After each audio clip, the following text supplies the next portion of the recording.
Yeah, this is honestly one of the most incredible archaeological sites I've seen, and I think northern Cyprus, within the European periphery, is probably one of the best sites for sort of untouched archaeological historical ruins. Church here, which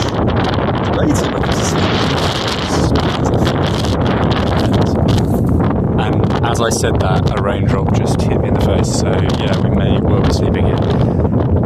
I've got to go. 15, yeah, rain is coming. Okay, perfect, there we go. The rain is coming down. Okay, so yeah, 15k's up there, I was going to say. It's a good job I didn't start walking, because there's absolutely nothing up there until a monastery, which isn't even the town. It's about to chuck it down.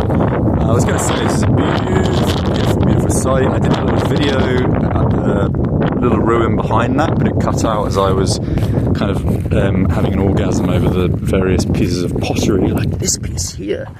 Ooh.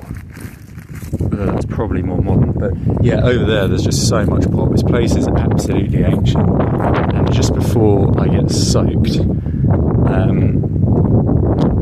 yeah, I'll give you a little tour of this beautiful old church. I mean, all of this is these are just fragments of pot, masonry.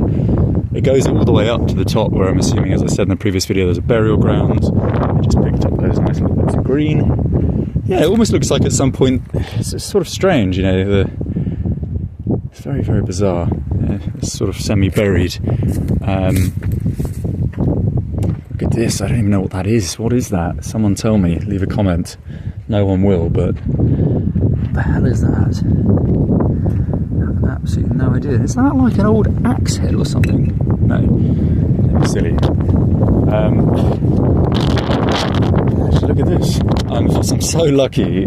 I did check the weather last night, and I knew it was going to rain, but it said there was a 20% chance of it raining at this time, so I thought I could push on to Karpaz, which is the last point before the spit in the peninsula, which juts out.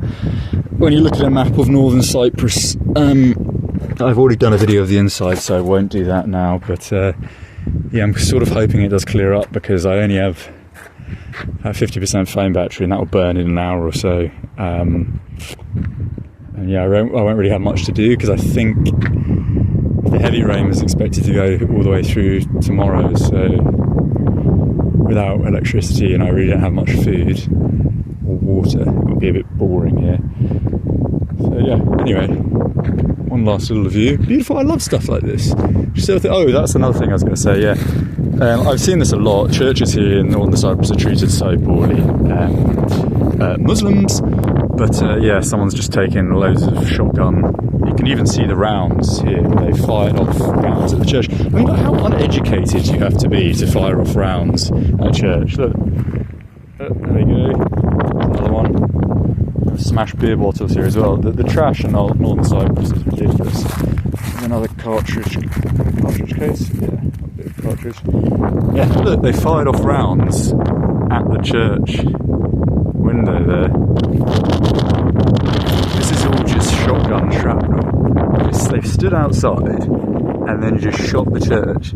Like, these people, man, like, and I guarantee that half of them probably not even actually from Cyprus, whether they're Cypriot or Turkish. A lot of them are Kurdish. I'm not accusing Kurdish people of doing this, but it's just so many immigrants here. It's probably unlikely that it's actually people born and bred and that can trace their ancestry back.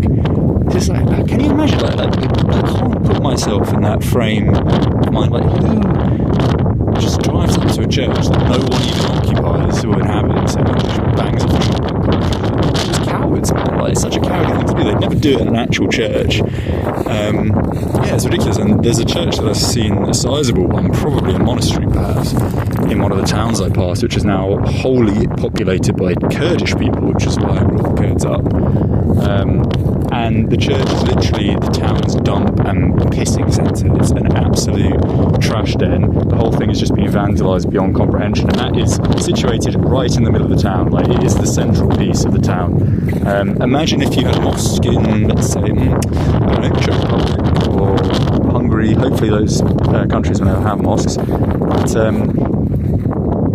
do you think they would treat a mosque like that? I definitely think they would not. Absolutely.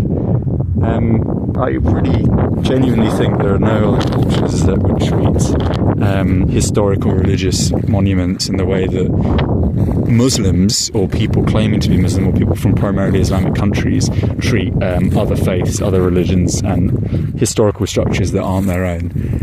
It's, Anyway, I made that a little bit political, and I think it's stopped raining. I think we should give it a go.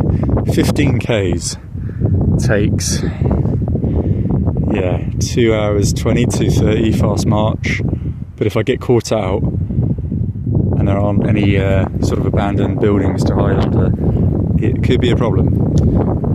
So anyway, stay tuned, we're going to find out.